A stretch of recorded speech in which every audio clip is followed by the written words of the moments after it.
Hello friends, आप सभी का बहुत बहुत स्वागत है। मैं हूं शिवम कुमार और आप देख रहे हैं आपका अपना चैनल जीएस की खान। तो जीएस की खान बनाएगी आपको पहलवान। दोस्तों, आज की इस क्लास में डिस्कस करने वाले हैं आपके साथ में आपके लिए जनरल नॉलेज से संबंधित कुछ बहुत ही महत्वपूर्ण प्रश्न। पूरी मैराथन क्लास आपके लिए हम लेकर के आए हैं। तो चलिए फ्रेंड्स, शुरू करते हैं आज की क्लास को और देखते हैं आज का पहला क्वेश्चन। अगर आपको क्लास आपको अच्छी लगे, पसंद आए तो लाइक कीजिएगा, बट इससे पहले आप सब लोग अपने क्लास को शेयर जरूर कर दें। ओके, तो चलिए फ्रेंड्स, शुरू करते हैं आज की क्लास को। आपका पहला क्वेश्चन आपके सामने है कि जिब्राल्टर जल मरुमध्य किन दो देशों के बीच है। तो फ्रेंड्स, आपको बताना है कि जो जिब्राल्टर जल मरुमध्य है ये किन दो देशों के बीच में है। अच्छा क्वेश्चन है, फटाफट से कमेंट करते रहिए। आपके ऑप्शंस हैं पुर्तगाल और मोरक्को। नेक्स्ट ऑप्शन अल्जीरिया और स्पेन, मोरक्को और स्पेन, या अल्जीरिया और पुर्तगाल। तो बहुत अच्छे क्वेश्चंस को हम डिस्कस करेंगे, फटाफट से आप लोग आंसर्स करते रहिए। चलिए, तो अगर हम बात करें इस क्वेश्चन के राइट आंसर की, तो जिनका भी आंसर ऑप्शन नंबर सी आ रहा है बिल्कुल सही आंसर है, मोरक्को और स्पेन। तो जिब्राल्टर जल मरुमध्य मोरक्को और स्पेन के मध्य स्थित है।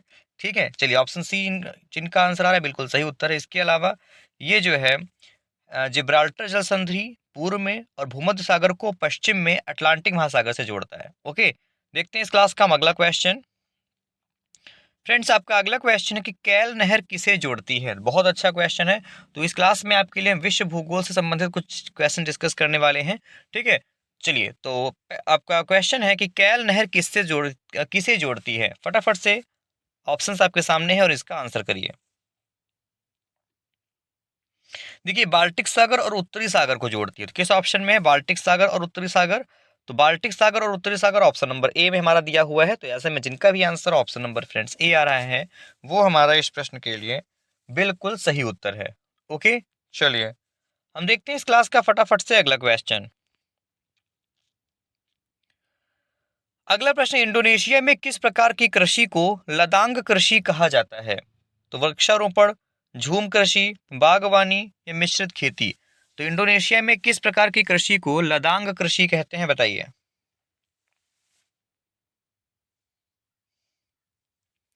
चलिए, इस क्वेश्चन का राइट आंसर हो जाएगा फ्रेंड्स ऑप्शन नंबर हमारा बी, झूम कृषि। ठीक है, तो झूम कृषि को लदांग कृषि कहा जाता है। ओके, ऑप्शन बी जिनका भी आंसर आ रहा है बिल्कुल सही उत्तर है उनका। चलिए, देखते हैं इस क्लास का अगला क्वेश्चन।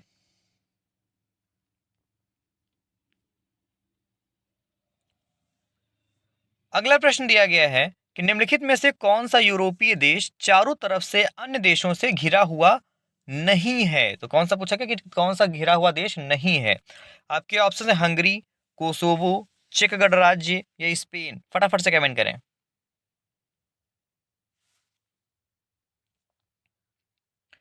इस क्वेश्चन का राइट आंसर हो जाएगा फ्रेंड्स ऑप्शन नंबर हमारा डी, स्पेन। तो कौन सा यूरोपीय देश चारों तरफ से अन्य देशों से घिरा हुआ नहीं है। तो ये स्पेन नहीं है। जिनका भी आंसर ऑप्शन नंबर हमारा डी आ रहा है बिल्कुल सही उत्तर है उनका। ठीक है, चलिए हम देखते हैं इस क्लास का अगला क्वेश्चन। अगला प्रश्न है कि निम्नलिखित में से किस अवधारणा में यह माना जाता है कि मानव का जीवन व व्यवहार वातावरण द्वारा निश्चित किया जाता है। बहुत अच्छा प्रश्न है। तो ऑप्शन है आपके संभाव्यवाद, वातावरण निश्चयवाद, नव निश्चयवाद, ये स्टॉप एंड गो निश्चयवाद। तो कौन सी अवधारणा है जिसमें यह माना जाता है कि मानव का जीवन व व्यवहार वातावरण द्वारा निश्चित किया जाता है।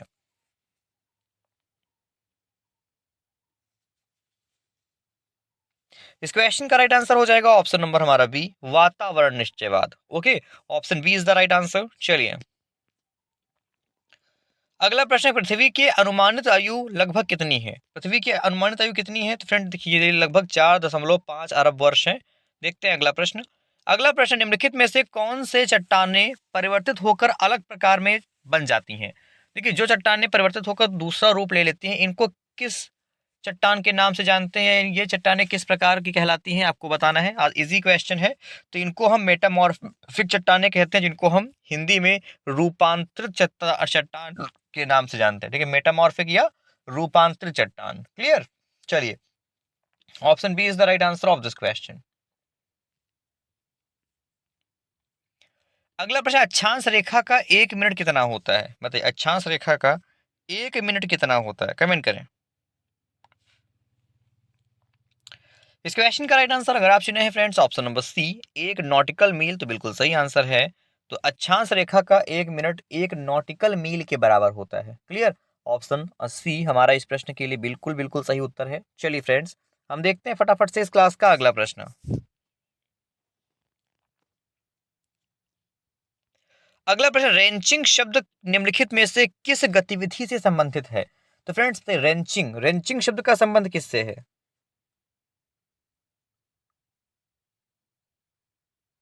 चलिए, तो रेंचिंग शब्द का संबंध पशुचारण से है। किससे फ्रेंड्स? तो रेंचिंग शब्द का संबंध है पशुचारण से, जिनका भी आंसर इस क्वेश्चन में हमारा ऑप्शन नंबर बी आ रहा है, वो इस प्रश्न का बिल्कुल सही आंसर है, पशुचारण। चलिए देखते हैं इस क्लास का अगला प्रश्न। अगला प्रश्न है, अकोंकागुआ अथवा अकोंकागवा पर्वत किस श्रेणी का सबसे ऊंचा पर्वत है? तो अकोंकागुआ अथवा अकोंकागवा पर्वत किस श्रेणी का सबसे ऊंचा पर्वत है? ऑप्शन है आपके, अल्पस श्रेणी, यूराल श्रेणी, एंडीज श्रेणी, या उपरोक्त में से कोई नहीं।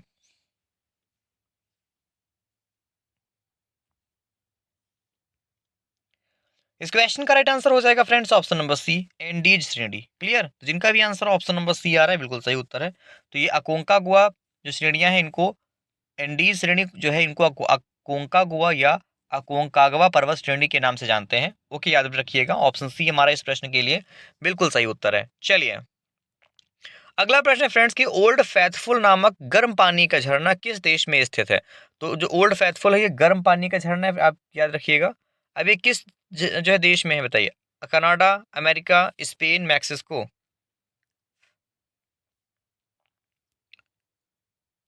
इस क्वेश्चन का राइट आंसर हो जाएगा ऑप्शन नंबर हमारा बी, अमेरिका। तो ओल्ड फैथफुल नामक जो गर्म पानी का झरना है, ये अमेरिका में स्थित है। क्लियर? जिनका भी आंसर ऑप्शन बी आ रहा है बिल्कुल सही उत्तर है। ये अमेरिका के व्योमिंग जो शहर में है। और आपसे पूछ सकता है कि ओल्ड फैथफुल नामक झरना जो है किस राष्ट्रीय उद्यान में है, तो क्वेश्चन अच्छा बन सकता है। तो ये आपको याद रखना है कि ये येलो स्टोन राष्ट्रीय उद्यान में है। ओके, येलो स्टोन राष्ट्रीय उद्यान कहाँ पर है, नेशनल पार्क कहाँ पर है? तो ये अमेरिका में है, याद रखिएगा। क्लियर? चलिए हम देखते हैं अगला प्रश्न।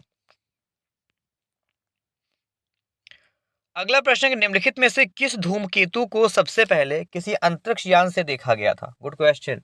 तो कहोते धूमकेतु, हेलीज कॉमेट, बोरेली धूमकेतु, या कृत्रिज धूमकेतु, बताइए।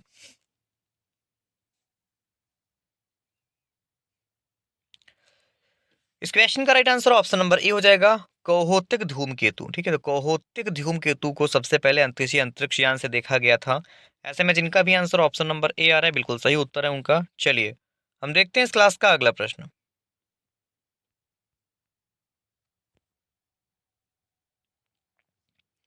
अगला प्रश्न, तटीय वन निम्नलिखित में से कितना उत्तम साधन है?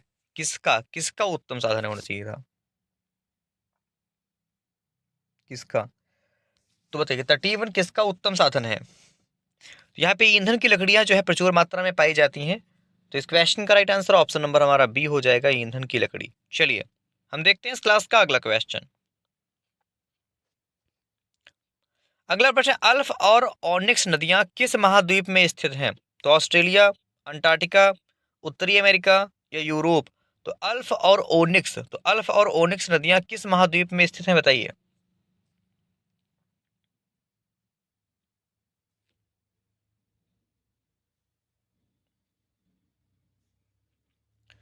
इस क्वेश्चन का राइट आंसर हो जाएगा ऑप्शन नंबर हमारा बी, अंटार्कटिका। तो अल्फ और ओनिक्स नदियां अंटार्कटिका महाद्वीप में स्थित हैं। ऐसे में जिनका भी आंसर फ्रेंड्स ऑप्शन नंबर हमारा बी आ रहा है, वो इस क्वेश्चन का बिल्कुल सही आंसर है। ठीक है, चलिए हम देखते हैं इस क्लास का फ्रेंड्स अगला प्रश्न।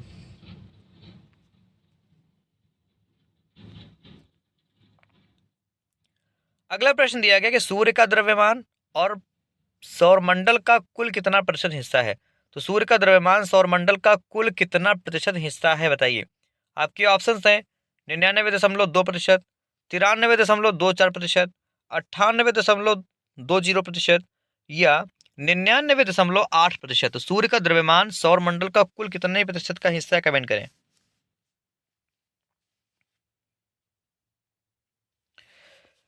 तो अगर हम बात करें इस क्वेश्चन के आंसर की, तो फ्रेंड्स जिनका भी आंसर ऑप्शन नंबर डी आ रहा है, 99.8%, 99.8%। ठीक है, तो जिनका भी आंसर ऑप्शन नंबर डी आ रहा है बिल्कुल सही उत्तर है उनका। ठीक है, चलिए हम देखते हैं इस क्लास का अगला क्वेश्चन।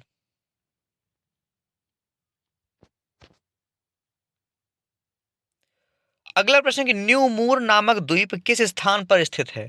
तो अरब सागर, हिंद महासागर, बंगाल की खाड़ी या प्रशांत महासागर। तो न्यू मूर नामक द्वीप जो है किस स्थान पर स्थित है, बताइए।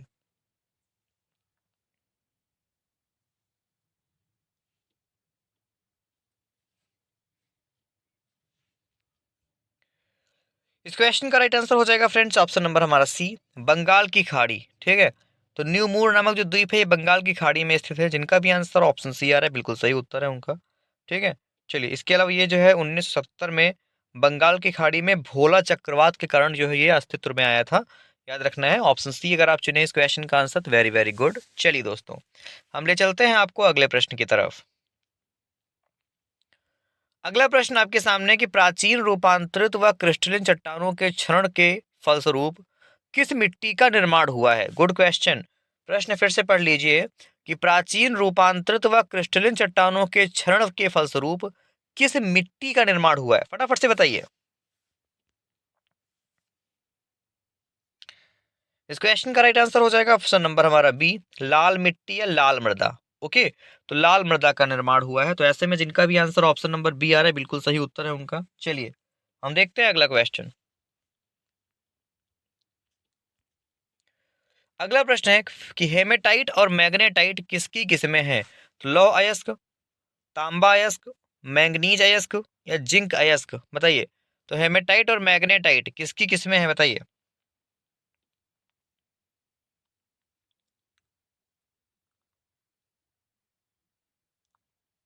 चलिए, तो लौह अयस्क की किस्में होती हैं, लौह अयस्क के प्रकार है हेमेटाइट और मैग्नेटाइट। क्लियर, जिनका भी आंसर ऑप्शन नंबर ए आ रहा है बिल्कुल सही उत्तर है उनका।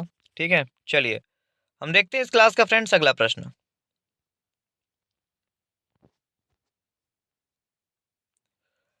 अगला प्रश्न है, निम्नलिखित में से सही जोड़े को चुनिए। तो मार्बल रूपांतरित चट्टान, बेसाल्ट अंतर्भेदी अग्नेय चट्टान, स्लेट बहिर्भेदी अग्नेय चट्टान या उपरोक्त तो सभी सही है, तो इनमें से कौन सा जोड़ा सही है, बताइए।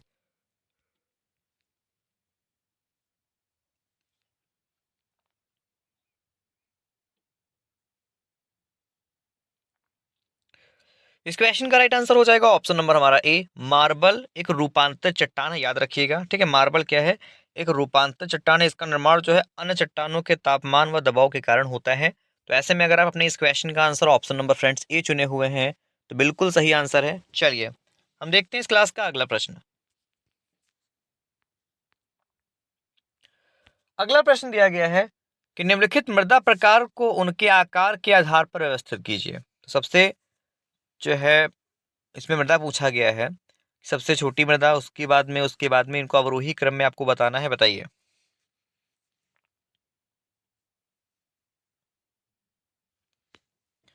इस क्वेश्चन का राइट आंसर ऑप्शन नंबर हमारा ए हो जाएगा, बजरी, रेत, सिल्ट और क्ले। ठीक है, तो जिनका भी आंसर ऑप्शन नंबर हमारा ए आ रहा है बिल्कुल सही उत्तर है उनका। चलिए देखते हैं इस क्लास का हम फटाफट से अगला प्रश्न।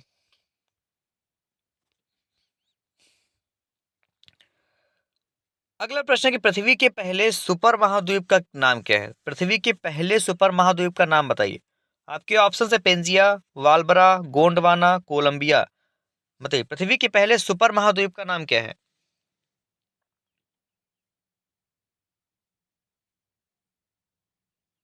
चलिए, बहुत अच्छा प्रश्न है। तो अगर आपने चुना है फ्रेंड्स इस क्वेश्चन का आंसर ऑप्शन नंबर अपना बी, वालबरा, बिल्कुल सही आंसर है। तो पृथ्वी के पहले सुपर महाद्वीप का नाम वालबरा है। तो ऐसे में अगर आप अपने इस क्वेश्चन का answer friends option number B चुन रहे हैं, तो वेरी वेरी गुड। चलिए देखते हैं इस क्लास का अगला प्रश्न। अगला प्रश्न है, बोहाई सागर निम्नलिखित में से किसका हिस्सा है? चलिए बताइए कि बोहाई सागर किसका हिस्सा है। आपके ऑप्शन है काला सागर, लाल सागर, पीला सागर या श्वेत सागर। तो साथियों बताइए फटाफट से कि बोहाई सागर किसका हिस्सा है।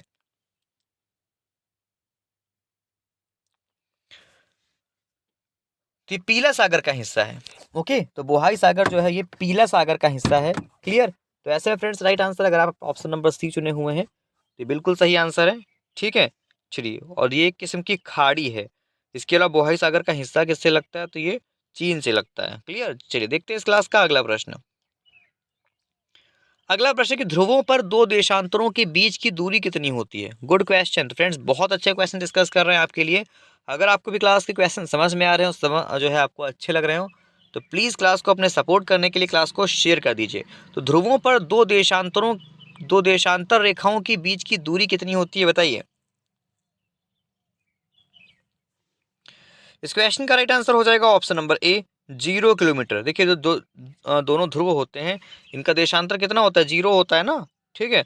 और अक्षांश पर 90 डिग्री होता है। देखिए देशांतर पर 0 डिग्री होता है और अक्षांश पर 90 डिग्री होता है, याद रखिएगा। तो दूरी कितनी हो जाएगी, 0 किलोमीटर। तो ऐसे में जिनका भी आंसर ऑप्शन नंबर ए आ रहा है वो बिल्कुल सही आंसर है। चलिए हम देखते हैं इस क्लास का फ्रेंड्स अगला क्वेश्चन।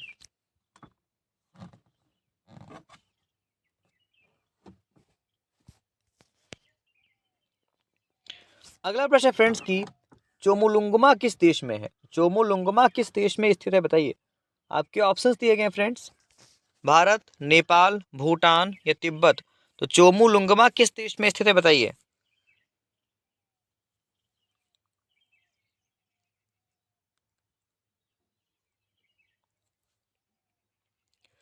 इस क्वेश्चन का राइट आंसर अगर आप चुने हैं ऑप्शन नंबर बी नेपाल, तो बिल्कुल सही आंसर है।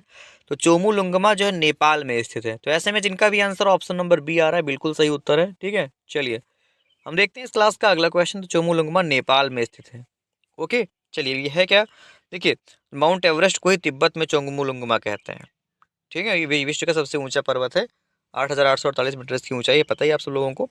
Option B is the right answer, clear. चलिए हम देखते हैं इस क्लास का अगला प्रश्न।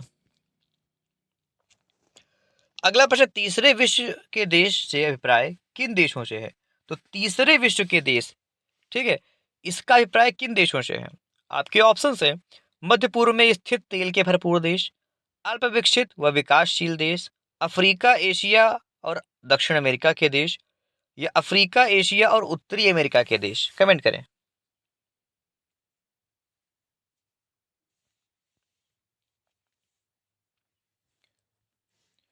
इस क्वेश्चन का राइट आंसर हो जाएगा फ्रेंड्स ऑप्शन नंबर हमारा बी अल्प विकसित व विकासशील देश, क्लियर। तो अल्प विकसित व विकासशील देश, इनको तीसरे देश विश्व के देशों से इनको जोड़ते हैं। तो ऐसे में जिनका भी आंसर ऑप्शन नंबर हमारा बी आ रहा है वो इस प्रश्न के लिए बिल्कुल सही उत्तर है। चलिए हम देखते हैं इस क्लास का अगला प्रश्न।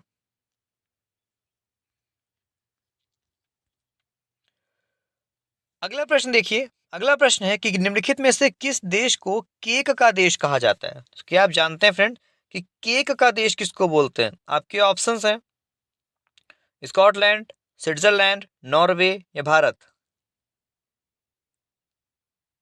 देखिए स्कॉटलैंड को बोलते हैं, ठीक है। तो स्कॉटलैंड जो है केक के लिए विश्व प्रसिद्ध है और इसीलिए इसको केक का देश कहा जाता है। समझ में आ रहा है।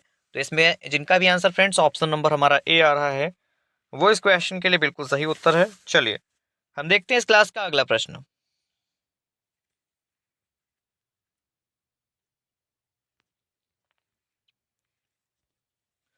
अगला प्रश्न है कि मॉस्ट्रिक्ट संधि निम्नलिखित में से किस देश से संबंधित है। तो जलवायु परिवर्तन, यूरोपीय एकीकरण, परमाणु अप्रसार या परमाणु आपूर्तिकर्ता समूह। तो मॉस्ट्रिक्ट संधि निम्नलिखित में से किस से संबंधित है बताइए।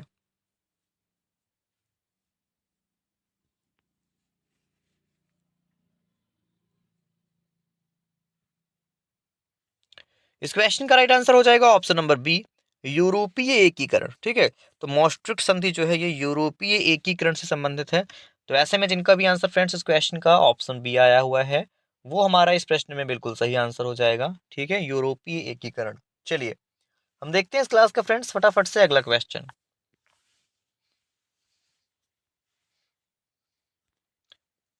अगला प्रश्न है कि मेन रहीम रेखा किन दो देशों को अलग करती है। तो मेन रहीम रेखा किन दो देशों को अलग करती है। आपके ऑप्शन है रूस और फिनलैंड, फ्रांस और जर्मनी, रूस और बेलारूस, या भारत और चीन। तो मेन रहीम रेखा किन दो देशों को अलग करती है बताइए।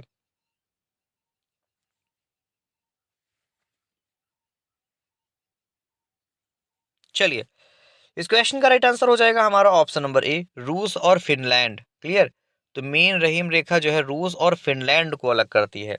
तो ऐसे में जिनका भी आंसर ऑप्शन नंबर हमारा ए आ रहा है वो इस क्वेश्चन के लिए बिल्कुल सही आंसर हो जाएगा रूस और फिनलैंड। चलिए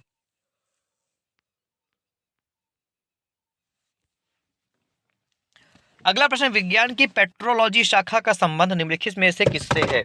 बताइए। तो फ्रेंड्स, विज्ञान की जो शाखा है पेट्रोलॉजी, तो पेट्रोलॉजी का संबंध किससे होता है? बताइए। तेल और प्राकृतिक गैस, चट्टान व खनिज, जीवाश्म या मृदा? बताइए।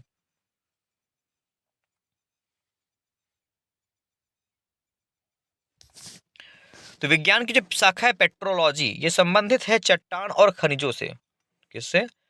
तो चट्टान और खनिजों से संबंधित है, ऑप्शन नंबर बी।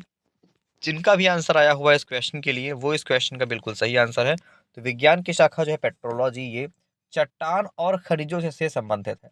ओके, चलिए देखते हैं इस क्लास का अगला प्रश्न। अगला प्रश्न कि महासागरों में पृथ्वी के कुल जल का कितना प्रतिशत मौजूद है? तो 20%, 30%, 50% या 97%? तो महासागरों में पृथ्वी के कुल जल का कितना प्रतिशत मौजूद है? बताइए।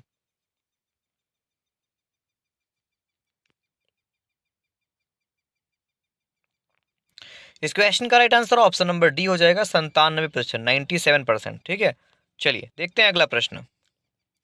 अगला प्रश्न, अंतरराष्ट्रीय सीमा के संदर्भ में जीरो पॉइंट का संबंध किससे है?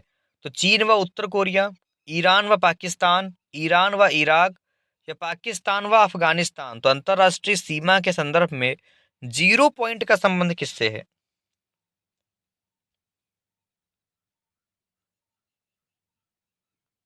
चलिए, तो ईरान और पाकिस्तान से संबंधित है। ठीक है, तो अंतरराष्ट्रीय सीमा के संदर्भ में जो जीरो पॉइंट है, ये ईरान और पाकिस्तान से संबंधित है। जिनका भी आंसर ऑप्शन नंबर हमारा बी आ रहा है, वो इस क्वेश्चन का बिल्कुल सही आंसर हो जाएगा। ठीक है, चलिए देखते हैं अगला क्वेश्चन। अगला प्रश्न है कि निम्नलिखित में से कौन सा जोड़ा गलत है? तो मेरे शेरों, मेरे शेरनियों, बताइए कि इनमें से कौन सा हमारा गलत जोड़ा है। आपके ऑप्शन है एंजल प्रपात वेनेजुएला, इग्रुअजू प्रपात अर्जेंटीना, नायग्रा प्रपात कनाडा या विक्टोरिया प्रपात ऑस्ट्रेलिया? तो इनमें से कौन सा जोड़ा हमारा गलत है? बताइए फटाफट से।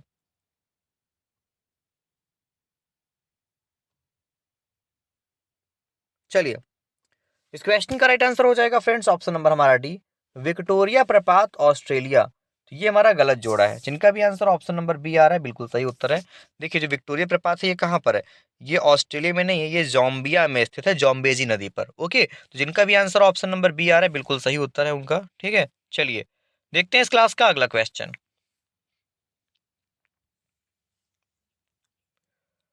अगला प्रश्न, अंतरराष्ट्रीय मक्का व गेहूं वृद्धि केंद्र किस स्थान पर स्थित है? तो अंतरराष्ट्रीय मक्का व गेहूं वृद्धि केंद्र किस स्थान पर है? आपके ऑप्शन है मनीला, मैक्सिको सिटी, ओस्लो या पेरिस? बताइए।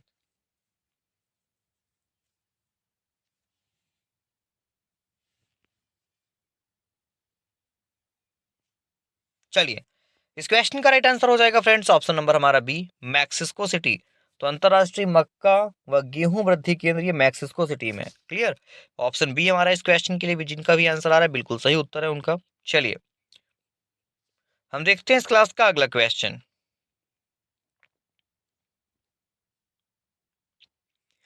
अगला प्रश्न है, निम्नलिखित में से किस देश के पहले फॉर्मोसा के नाम से जाना जाता था? तो किस देश को पहले फार्मोसा के नाम से जानते थे? आपके ऑप्शन है हांगकांग, ताइवान, उज्बेकिस्तान या कजाकिस्तान? बताइए।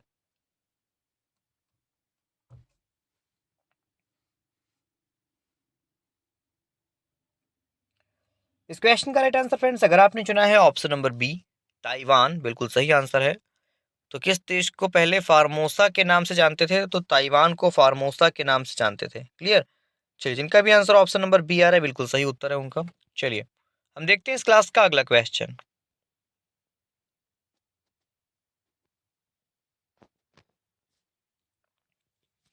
अगला प्रश्न है, निम्नलिखित में से किस देश के नाम का अर्थ इतालवी भाषा में छोटा वेनिस होता है? बताइए। तो किस देश का जो है अर्थ छोटा वेनिस है? आपके ऑप्शंस हैं वियतनाम, वेनेजुएला, स्पेन या बहामास? बताइए, तो छोटा वेनिस किस देश को कहते हैं? अगर हम बात करें इस क्वेश्चन के आंसर की, तो जिनका भी answer friends option number B आ रहा है, वेनेजुएला, बिल्कुल सही आंसर है। तो वेनेजुएला को छोटा वेनिस कहते हैं। क्लियर, तो ऐसे में जिनका भी आंसर ऑप्शन बी आ रहा है फ्रेंड्स, वेरी गुड। चलिए, हम देखते हैं इस क्लास का फटाफट से अगला क्वेश्चन।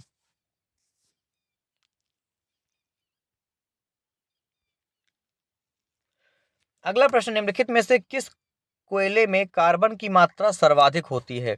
बताइए।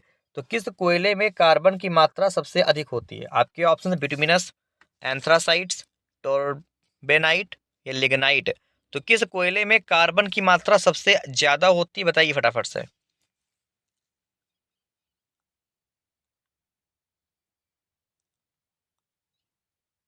चलिए, इस क्वेश्चन का राइट आंसर हो जाएगा friends option number B, anthracite. देखिए, एंथ्रासाइट कोयले की सबसे अच्छी किस्म है, ठीक है, अच्छी किस्म होती है, इसमें सबसे ज्यादा कार्बन की मात्रा पाई जाती है, लगभग 92 से 98% तक पाई जाती है। Option B is the right answer. चलिए,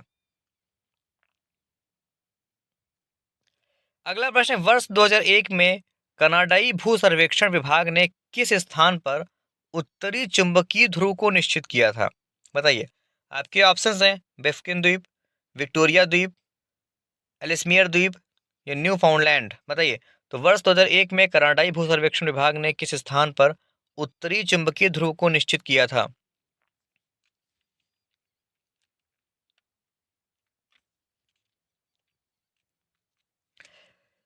इस क्वेश्चन का राइट आंसर हो जाएगा ऑप्शन नंबर सी, एलिसमियर द्वीप। क्लियर। जिनका भी आंसर ऑप्शन नंबर सी आ रहा है, बिल्कुल सही उत्तर है उनका एलिसमियर द्वीप। क्लियर। चलिए, हम देखते हैं इस क्लास का अगला प्रश्न।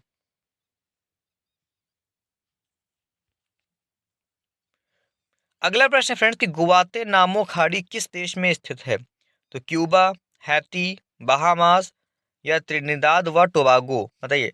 तो गुवाते नामे खाड़ी किस देश में स्थित है, बताइए।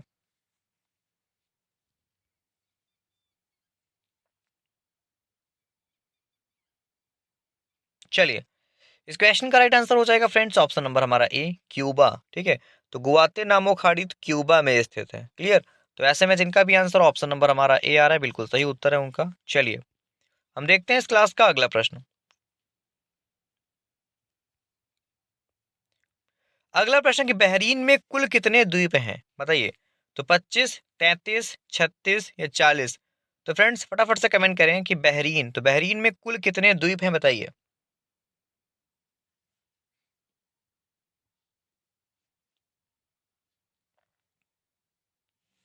चलिए, इस क्वेश्चन का राइट आंसर अगर आप चुने हैं ऑप्शन बी 33, तो बिल्कुल सही आंसर है। तो बहरीन में कुल 33 द्वीप हैं। जिनका भी आंसर ऑप्शन नंबर बी आ रहा है, बिल्कुल सही उत्तर है उनका। ठीक है। चलिए, देखते हैं इस क्लास का अगला क्वेश्चन।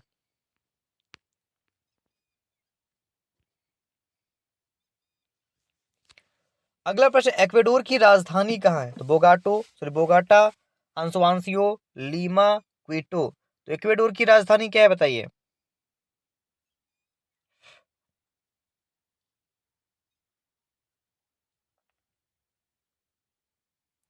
इस क्वेश्चन का राइट आंसर अगर आप चुने हैं ऑप्शन नंबर बी, क्विटो। बिल्कुल सही आंसर है। ठीक है, क्विटो। जिनका भी आंसर ऑप्शन नंबर बी आ रहा है, बिल्कुल सही उत्तर है उनका। इक्वेडोर की राजधानी क्या है? तो क्विटो है। चलिए, देखते हैं अगला प्रश्न। तो फ्रेंड्स, आपका अगला क्वेश्चन है कि कुरिल द्वीप से संबंधित विवाद किन दो देशों के बीच में है? बताइए। तो कुरिल द्वीप से संबंधित जो विवाद है, किन दो देशों के बीच में है? आपके ऑप्शन है उत्तर से रूस व उत्तर कोरिया, रूस व चीन, जापान व चीन या रूस व जापान। तो कुरिल द्वीप से संबंधित जो विवाद है, किन दो देशों में है, कमेंट करेंगे।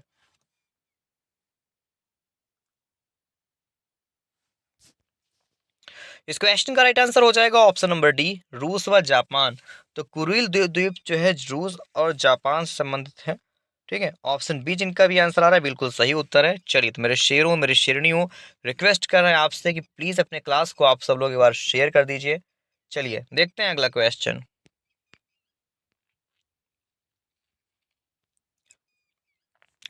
अगला प्रश्न, एल नीनो शब्द किस भाषा से लिया गया है? बताइए। एल नीनो, तो एल नीनो शब्द किस भाषा से लिया गया है? आपके ऑप्शन है अरबी, फ्रेंच, स्पेनिश या पुर्तगाली।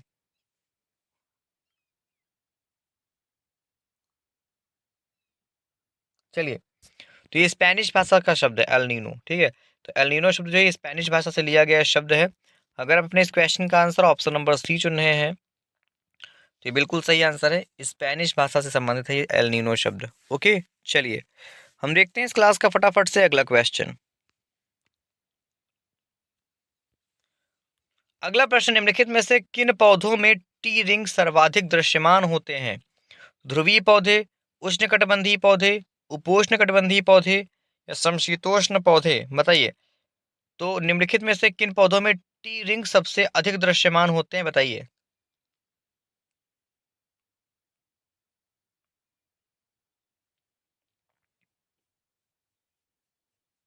चलिए, इस क्वेश्चन का राइट आंसर हो जाएगा ऑप्शन नंबर डी, समशीतोष्ण पौधे। ठीक है, तो टी रिंग सबसे अधिक दृश्यमान किसमें होते हैं? तो समशीतोष्ण पौधों में होते हैं। क्लियर? तो ऐसे में जिनका भी आंसर ऑप्शन नंबर हमारा बी आ रहा है, बिल्कुल सही उत्तर है उनका। ठीक है, चलिए हम देखते हैं इस क्लास का अगला question.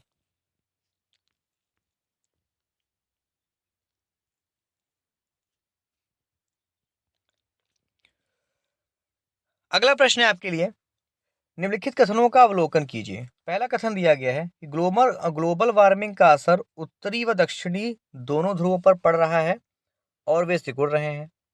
Next option, global warming के कारण उत्तरी व दक्षिणी ध्रुव का तापमान बढ़ गया है।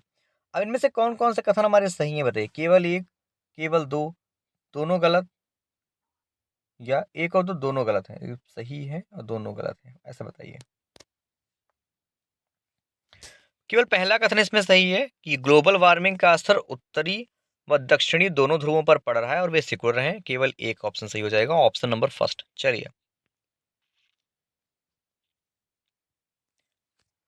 अगला प्रश्न है, निम्नलिखित कथनों पर विचार कीजिए। पहला कथन है कि कर्क रेखा भारत के 6 राज्यों से गुजरती है। नेक्स्ट है, अरब सागर से पहले यह ओमान में प्रवेश करती है। अब कौन सा कथन सही है? केवल एक, केवल दो, दोनों सही हैं, दोनों गलत हैं? बताइए।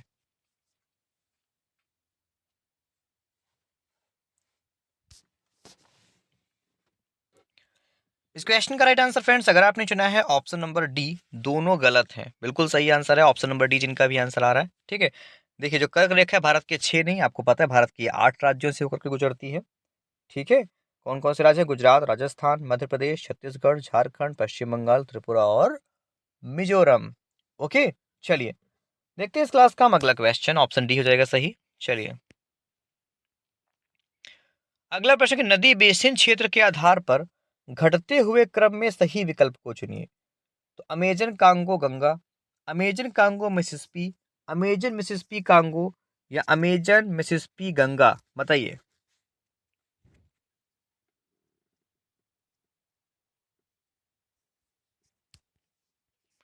इस क्वेश्चन का राइट आंसर हो जाएगा option number B, Amazon Congo Mississippi. Clear? तो जिनका भी आंसर ऑप्शन नंबर बी आ रहा है, बिल्कुल सही उत्तर है उनका। चलिए हम देखते हैं इस क्लास का अगला प्रश्न।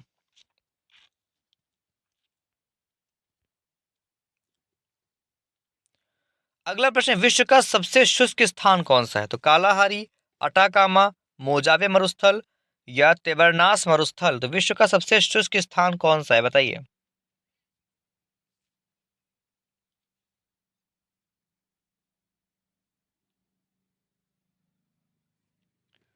इस क्वेश्चन का राइट आंसर ऑप्शन बी हो जाएगा, अटाकामा। ठीक है, तो अटाकामा विश्व का सबसे शुष्क मरुस्थल है।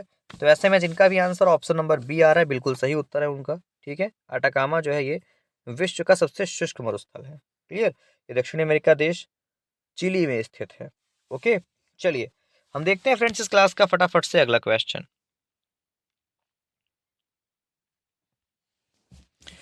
अगला प्रश्न, यदि एक्स और वाई को भूमध्य रेखा पर 18,520 किलोमीटर की दूरी पर रखा जाए तो उनके बीच कितने देशांतर का अंतर होगा? बताइए।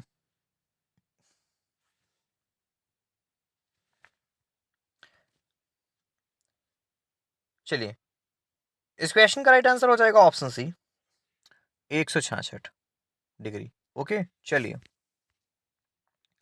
अगला प्रश्न देखते हैं। प्रश्न है कि निम्नलिखित में से स्थानीय हवाओं को उनके क्षेत्र का सही मेल कीजिए। चलिए फ्रेंड्स, अगर हम बात करें इस क्वेश्चन के राइट आंसर की, तो जिनका भी आंसर ऑप्शन नंबर डी आ रहा है, बिल्कुल सही उत्तर है उनका। सभी सही है। ठीक है, चलिए अगला प्रश्न है कि निम्नलिखित कथनों पर विचार कीजिए। पहला कथन दिया गया है कि बेलरिक द्वीप भूमध्य सागर में स्थित है। नेक्स्ट ऑप्शन दिया गया है कि कोर्सिका और सर्दिनिया द्वीप इटली के पश्चिम में स्थित है। अब कौन सा कथन सत्य है बताइए। पहला कथन केवल एक, केवल दो, के एक और दो दोनों सही हैं, कथन दोनों गलत है, बताइए।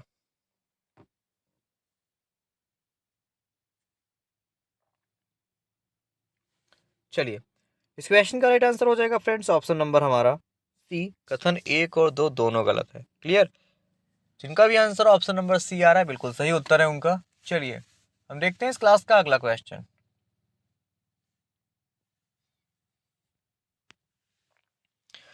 अगला प्रश्न कि फ्रांस में क्रांति के समय बुर्बो शासकों की राजधानी क्या थी, बताइए।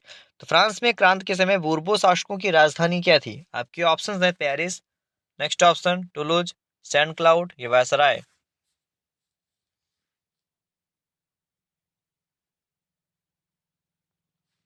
इस क्वेश्चन का राइट आंसर हो जाएगा ऑप्शन डी, वासार में। ठीक है,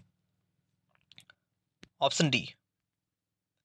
अगला प्रश्न है बहुत आसान प्रश्न है कि हिरोशिमा और नागासाकी पर एटम बम या परमाणु बम कब गिराए गए थे। तो ये 6 और 9 अगस्त 1945 को गिराए गए थे। ऑप्शन ए हो सही हो जाएगा, इसको हटा दीजिए। अगला प्रश्न है कि भारत में चीन के मध्य लड़ाई कब शुरू हुई या कब हुई थी। बहुत अच्छा प्रश्न है कि भारत और चीन के मध्य लड़ाई कब हुई थी। आपके ऑप्शन है 1959-60, 1951-52, 1962-63 या 1963-64, बताइए।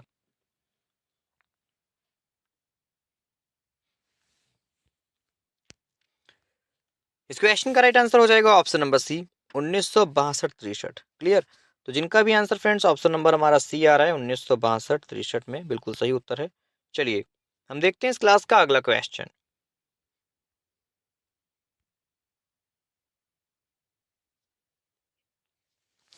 अगला प्रश्न है कि रोमन शासक बहुत विस्तृत था और अगास्टस के बाद शासक की नियुक्ति का आधार होता था। तो अगास्टस के साथ जो है शासकों की नियुक्ति होती थी वो किसके आधार पर होती थी। आनुवांशिक, सैन्य शक्ति, सीनेट का समर्थन या योग्यता, बताइए कि अगास्टस के बाद शासकों की नियुक्ति का आधार क्या था, बताइए फ्रेंड्स।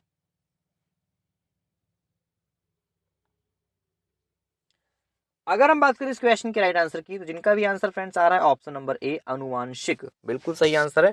नियुक्ति का आधार अनुवांशिक होता था। क्लियर। जैसे ऐसे में जिनका भी आंसर फ्रेंड्स ऑप्शन नंबर हमारा ए आया हुआ है वो इस प्रश्न का बिल्कुल सही उत्तर हो जाएगा। ठीक है, अनुवांशिक। चलिए अगला प्रश्न कि निम्न में से किस शासक ने ईसाई धर्म को अपनाया और उसे रोमन साम्राज्य का राजधर्म बनाया, बताइए। ऑप्शन है आपके कंस्टांस प्रथम, कांस्टाइन प्रथम, कांस्टेंटाइन द्वितीय या कांस्टेटियस द्वितीय, बताइए कि किस शासक ने ईसाई धर्म को अपनाया और उसे रोमन साम्राज्य का राजधर्म बनाया।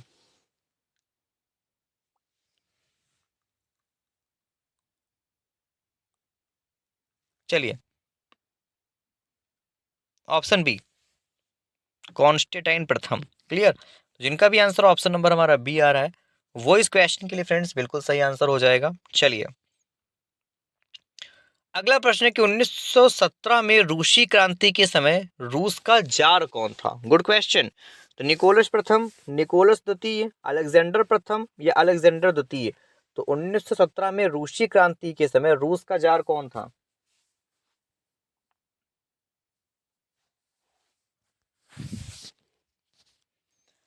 इस क्वेश्चन का राइट आंसर हो जाएगा फ्रेंड्स ऑप्शन नंबर हमारा बी, निकोलस द्वितीय। ओके, निकोलस द्वितीय। जिनका भी आंसर ऑप्शन नंबर बी आया हुआ है वो हमारा इस प्रश्न का बिल्कुल सही उत्तर है। चलिए निकोलस द्वितीय। हम देखते हैं इस क्लास का फ्रेंड्स अगला प्रश्न।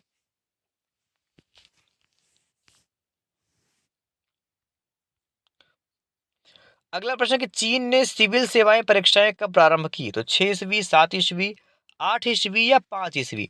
तो चीन ने सिविल सेवाएं परीक्षाएं कब प्रारंभ की, बताइए।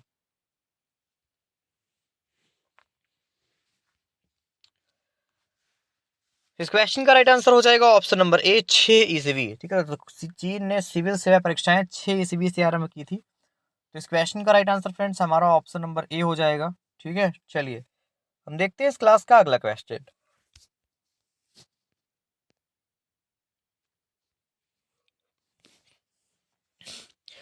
अगला प्रश्न रोमन साम्राज्य के साथ भारत का व्यापार रोम पर किसके आक्रमण के साथ समाप्त हो गया था। बताइए कि रोमन साम्राज्य के साथ भारत का व्यापार रोम पर किसके आक्रमण के साथ समाप्त हो गया था? आपके ऑप्शन है हूनों द्वारा, अरबों द्वारा, तुर्कों द्वारा या हंगेराइयों द्वारा। बताइए।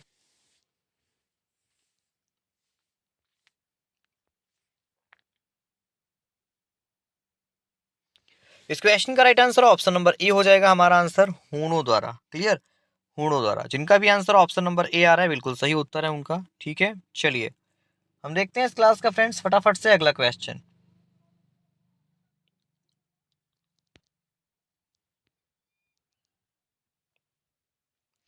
अगला प्रश्न कि निम्नलिखित में से किसके पतन के साथ फ्रांसीसी क्रांति का आरंभ हुआ था?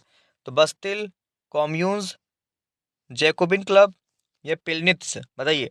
तो किसके पतन के साथ फ्रांसीसी क्रांति का प्रारंभ हुआ था? कमेंट करें।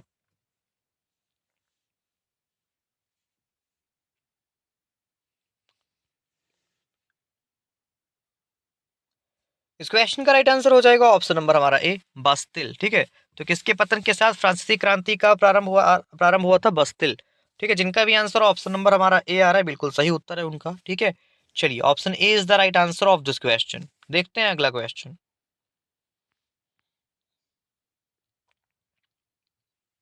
अगला प्रश्न, यूनानी मिथक में अपोलो किसका देवता है? चिकित्सा, शांति, प्रेम, भविष्यवाणी। तो यूनानी मिथक में अपोलो किसका देवता है? बताइए।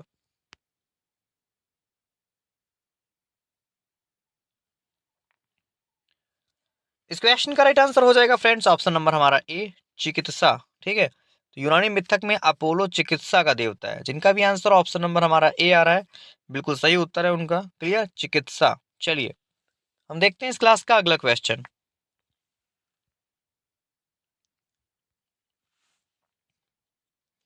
अगला प्रश्न है, मैं ही राज्य हूं, किसका इस कथन था? बहुत इंपॉर्टेंट क्वेश्चन है कि I am the only state, कि मैं ही राज्य हूं, ये किसका कथन था? फ्रांस के, इंग्लैंड के जेम्स द्वितीय का, फ्रांस के लुई 14वें का, फ्रांस के नेपोलियन का या जर्मनी के हिटलर का? देखिए वो, अब देखिए कि जो कथन है किसका है, डिस्कस कर लेते हैं पहले। तो ये फ्रांस के लुई 14वें का कथन है ये, कि मैं ही राज्य हूँ। ये कभी घमंड ना करना किसी चीज का कि मैं ही सब कुछ। देखिए मैं ज्ञानी हूँ, ये क्या है? ये भरोसा है, विश्वास है। लेकिन मैं ही ज्ञानी हूँ, ये अहंकार है। ठीक है, तो इन्होंने क्या कहा था कि मैं ही राज्य हूँ, ये अहंकार में बोल रहे थे। और आज इनका आता पता नहीं, इनकी हड्डियों तक का पता नहीं है। समझ रहे हैं? तो भैया कभी किसी चीज़ का घमंड मत करना। ठीक है, आप लोग एग्ज़ाम दीजिए अच्छे से। ठीक है, कल को भगवान आपको सफल कर दे, मेरी कामनाएं हैं। तो घमंड मत लाइएगा। ठीक है, क्योंकि घमंड तो रावण का भी नहीं चला, हम लोग तो इंसान हैं। ठीक है, वो इतना पराक्रमी था जबकि। ठीक है, तो घमंड कभी नहीं करना किसी चीज़ का। जितना मिल जाए उतना स्वीकार कीजिए। ठीक है, आगे बढ़ने की कोशिश कीजिए और अपने लक्ष्य को पाइए। ठीक है, जब लक्ष्य पा जाइए तो घमंड मत करिएगा कि अरे मैं ही, कि मैंने ही सब कुछ किया। हाँ, मैंने किया है सब कुछ, वो ठीक है, लेकिन मैंने ही सब कुछ किया, ये जो ही वर्ड है बहुत खराब होता है। ठीक है, फिर पतन ही निश्चित है। ठीक है, चलिए तो ऑप्शन बी हमारा इस क्वेश्चन के लिए सही हो जाएगा। देखते हैं अगला क्वेश्चन। अगला प्रश्न कि पहली बार परमाणु बम कहाँ गिराया गया था? Nagasaki, Hiroshima, Pearl Harbor, Poland. Hiroshima में गिराया गया था। अगला क्वेश्चन देखते हैं, आसान था। अगला प्रश्न है कि संयुक्त राष्ट्र महासभा का पहला नियमित अधिवेशन कहाँ हुआ था? Very good question. तो संयुक्त राष्ट्र महासभा का पहला नियमित अधिवेशन कहाँ हुआ? बताइए। ये लंदन में हुआ था फ्रेंड्स। कहाँ पर? लंदन। ऑप्शन सी हमारा इस प्रश्न के लिए बिल्कुल बिल्कुल सही उत्तर है, लंदन में हुआ था। ठीक है, चलिए अगला प्रश्न, संयुक्त राष्ट्र का प्रतीक किसमें है? तो हल्के नीले आधार पर श्वेत केंद्र का भाग, चमकीले पीले आधार पर हरा केंद्र भाग, हल्के नीले आधार पर काला केंद्र भाग, या हल्के सफेद भाग पर नीला केंद्र भाग। बताइए। तो संयुक्त राष्ट्र महासभा का प्रतीक किसमें है? कमेंट करेंगे।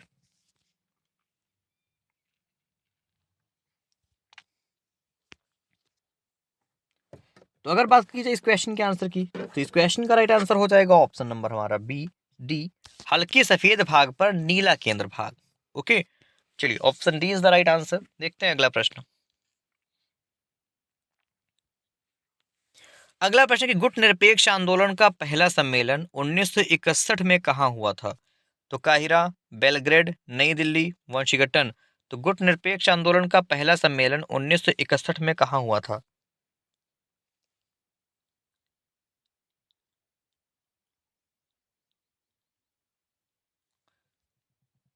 Option B, Belgrade. क्लियर? ये बेलग्रेड में हुआ था। जिनका भी आंसर ऑप्शन नंबर बी आ रहा है बिल्कुल सही उत्तर है उनका। ठीक है, चलिए हम देखते हैं इस क्लास का अगला क्वेश्चन। अगला प्रश्न, कौन सा देश 16वीं शताब्दी में एक राष्ट्र राज्य के रूप में विकसित नहीं हो सका था? तो कौन सा देश 16वीं शताब्दी में एक राष्ट्र राज्य के रूप में विकसित नहीं हो सका था? ऑप्शन है आपके, इंग्लैंड, स्पेन, फ्रांस या इटली।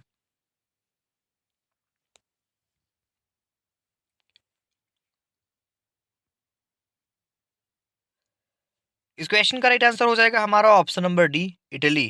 ठीक है, ऑप्शन डी जिनका भी आंसर आ रहा है बिल्कुल सही उत्तर है उनका। ठीक है, इटली। चलिए हम देखते हैं इस क्लास का अगला क्वेश्चन।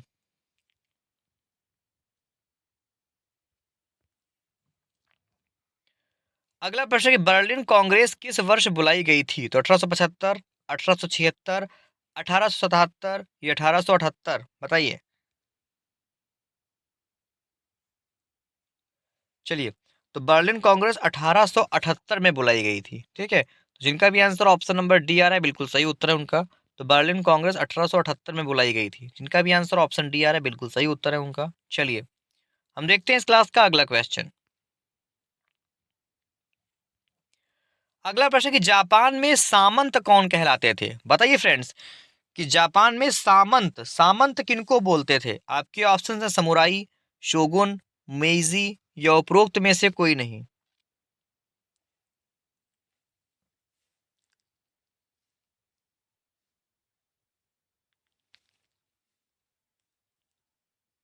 इस क्वेश्चन का राइट आंसर हो जाएगा ऑप्शन नंबर बी, शोगुन।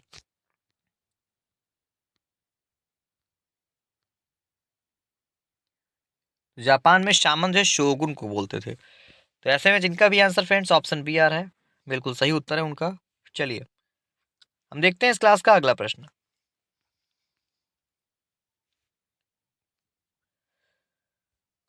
अगला प्रश्न, बुजुर्वा शब्द से तात्पर्य है। तो बुजुर्वा शब्द का संबंध किससे है? दास, कृषक, कुलीन या मध्यम वर्ग, बताइए।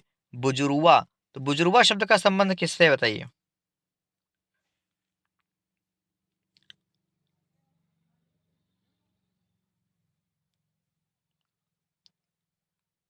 चलिए इस क्वेश्चन का राइट आंसर हो जाएगा ऑप्शन नंबर डी, मध्यम वर्ग। ठीक है, तो बुजुर्गा शब्द जो है मध्यम वर्ग से संबंधित है।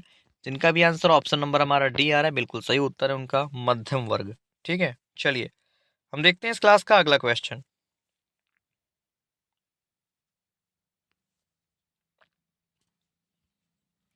अगला प्रश्न काहिए संबंधित है? तो औद्योगिक क्रांति से, अमेरिकी क्रांति से, प्रतिधर्म सुधार से या फ्रांस की क्रांति से, बताइए। काहिए, तो काहिए किससे संबंधित है बताइए।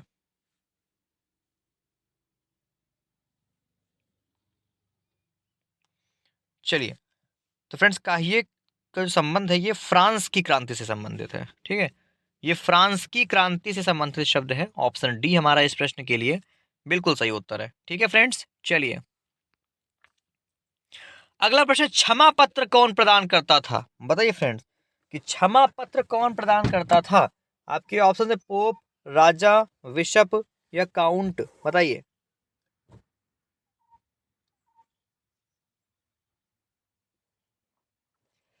इस क्वेश्चन का राइट आंसर फ्रेंड्स हो जाएगा हमारा ऑप्शन नंबर ए, पोप। ठीक है, तो क्षमा पत्र कौन प्रदान करता था? जो पोप थे ये क्षमा पत्र प्रदान करते थे। ठीक है, चलिए इनका भी आंसर ऑप्शन नंबर ए आ रहा है बिल्कुल सही उत्तर है उनका। चलिए हम देखते हैं इस क्लास का फ्रेंड्स अगला प्रश्न। अगला प्रश्न, कोलंबस ने अमेरिका की खोज कब की थी? Very easy question. तो बताइए फ्रेंड कि कोलंबस ने अमेरिका की खोज कब किया था? आपके ऑप्शन है 1941, 1492, 1493 या 1462, बताइए।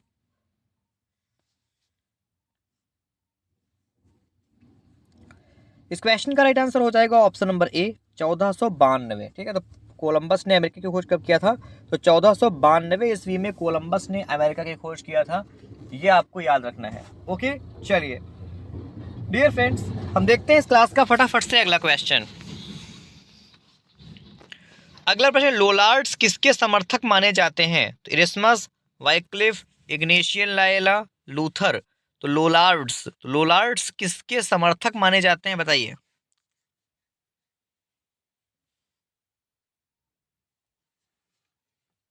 चलिए, इस क्वेश्चन का राइट आंसर हो जाएगा ऑप्शन नंबर हमारा बी, वाइक्लिफ। ठीक है, तो लोलार्ड्स जो है ये वाइक्लिफ के समर्थक माने जाते हैं।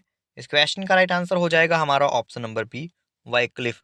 ठीक है, चलिए हम देखते हैं इस क्लास का अगला प्रश्न।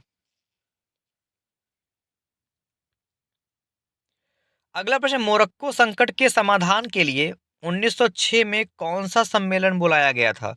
तो बर्लिन सम्मेलन, अल्जेरिया अल्जीसिराज सम्मेलन, पेरिस सम्मेलन या लंदन सम्मेलन। तो मोरक्को संकट के समाधान के लिए कौन सा सम्मेलन बुलाया गया, फटाफट से बताइए।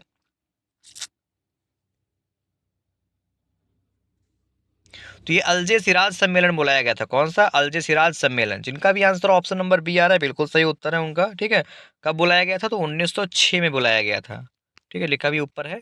चलिए, मोरक्को संकट कब हुआ? तो ये 1906 में, याद रखिएगा। चलिए, अगला प्रश्न, प्रथम विश्व युद्ध कब प्रारंभ हुआ था? Very easy question. तो 28 जुलाई 1914 को प्रथम विश्व युद्ध प्रारंभ हुआ था, याद रखना है, ऑप्शन नंबर ए। चलिए, अगला प्रश्न, लॉर्ड जॉर्ज अपने को नेपोलियन मानता है परंतु विल्सन स्वयं को मसीहा, यह कथन किसका है? बताइए, बहुत अच्छा प्रश्न है कि लॉर्ड जॉर्ज अपने को नेपोलियन मानता है परंतु विल्सन स्वयं को मसीहा, ये कथन किनका है? ऑप्शन है आपके Orlando, Cavour, क्लीमेशो, Disraeli.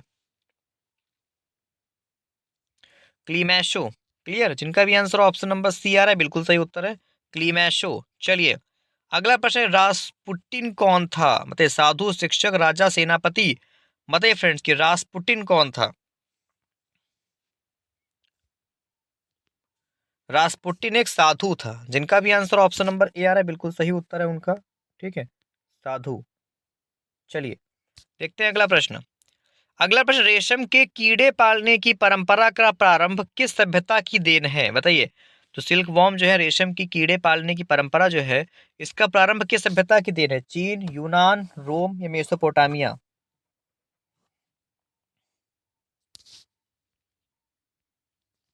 Option number A, चीन। ठीक है, किसकी देन है? तो चीन की देन है। जिनका भी आंसर ऑप्शन नंबर हमारा ए आ रहा है बिल्कुल सही उत्तर है उनका। चलिए,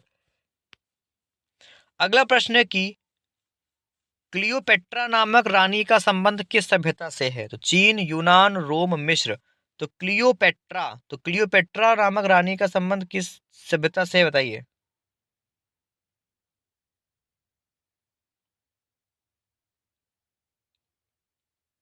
चलिए, इस क्वेश्चन का राइट आंसर हो जाएगा हमारा ऑप्शन नंबर डी, मिस्र। ठीक है, तो क्लियोपेट्रा नामक रानी का संबंध मिस्र से है। क्लियर, तो ऐसे में जिनका भी आंसर ऑप्शन नंबर डी आ रहा है बिल्कुल सही उत्तर है उनका। चलिए, अगला प्रश्न, अमेरिका का स्वतंत्रता संग्राम किस देश की क्रांति में सहायक बना? Good question. तो अमेरिका का स्वतंत्रता संग्राम किस देश की क्रांति में सहायक बना? France, England, Italy, Germany.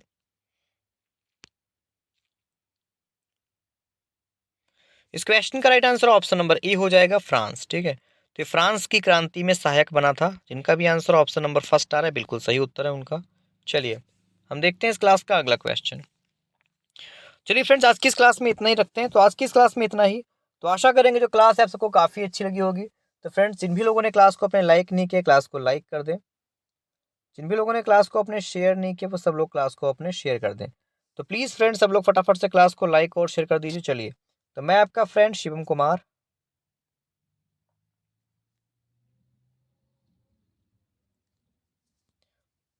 मिलता हूँ फ्रेंड्स आपसे आपकी नेक्स्ट क्लास में। तो तब तक के लिए साथियों, आप सब लोग अपना ख्याल रखिए, सेफ रहिए, पढ़ाई करते रहिए। Take care friends, bye bye.